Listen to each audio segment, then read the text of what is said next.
વિસાવદરની પેટા ચૂંટણીએ તો ખરું કર્યું છે। જ્યારથી ઉમેદવારના નામની જાહેરાત થઈ ત્યારથી ચૂંટણી થઈ ત્યાં સુધી અને ચૂંટણી પૂર્ણ થયા પછી પર બધી જ બાજુ વિસાવદરની વાત છે।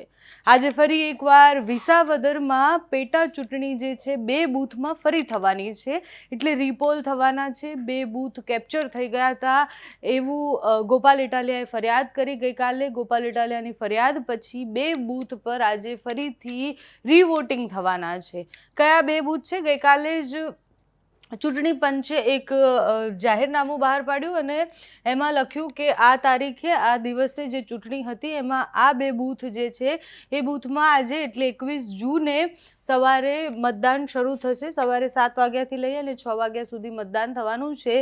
વિસાવદરની પેટા ચૂંટણીમાં કયું બૂથ છે? તો 86 નંબરનું બૂથ છે, માલીડા બૂથ છે। ત્યાં ફરીથી એકવાર આજે વોટિંગ થવાનું છે અને સાથે જ 111 નવા વાઘડિયા જે બૂથ છે ત્યાં ફરી એકવાર વોટિંગ થવાનું છે આજે। એટલે જે દિવસે ચૂંટણી હતી એ દિવસે પણ બહુ જ બધા વિડીયો સામે આવ્યા હતા, જેમાં આમ આદમી પાર્ટીના નેતા અને પોલીસના ઘર્ષણના સમાચાર હતા। સાથે જ આમ આદમી પાર્ટીના નેતા જ્યારે આ બૂથ પર પહોંચ્યા ત્યારે કહ્યું હતું કે 15 થી 20 લોકો એકસાથે ભારતીય જનતા પાર્ટીના આવ્યા, એના કાર્યકર્તાઓ આવ્યા અને પછી બૂથ કેપ્ચર કરી દેવામાં આવ્યું।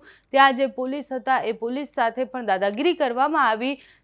ત્યાં જે એજન્ટ બેઠા હતા એ આમ આદમી પાર્ટીના હોય કે કોંગ્રેસના એજન્ટ હોય એમની સામે પણ દાદાગીરી કરવામાં આવી અને પછી ગઈકાલે ગોપાલ ઇટાલિયાએ ફરિયાદ કરી।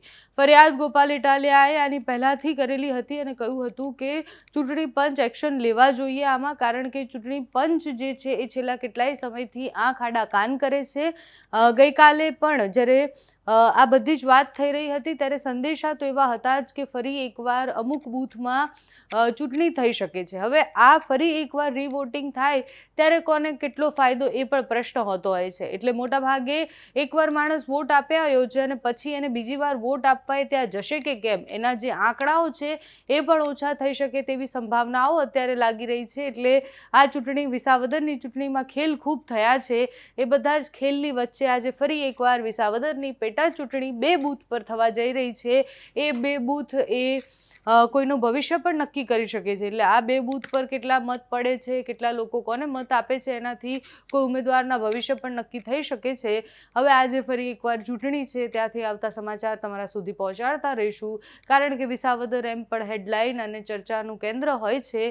ફરી વિસાવદરમાં આજે ચૂંટણી 23 તારીખે રિઝલ્ટના દિવસે ખબર પડશે કે કોને કેટલા મત મળ્યા, કોણે કયા ખેલ કર્યા। આજે જે પણ થશે તમારા સુધી પહોંચાડીશું। તમારું આ ચૂંટણીને લઈને શું માનવું છે, બૂથ કેપ્ચરિંગથી લઈને આખું ચૂંટણી સમયે જે બધી જ ઘટનાઓ થઈ એ વિષય પર શું કહેવું છે અમને કમેન્ટ્સમાં જણાવજો। અત્યારે આ વિડીયોમાં બસ આટલું જ। જો તમે અમને યુટ્યુબ પર જોઈ રહ્યા હોય તો સબસ્ક્રાઈબ કરજો, ફેસબુક પર જોઈ રહ્યા હોય તો ફોલો કરજો, અમારા વિડીયોને લાઇક અને શેર કરજો।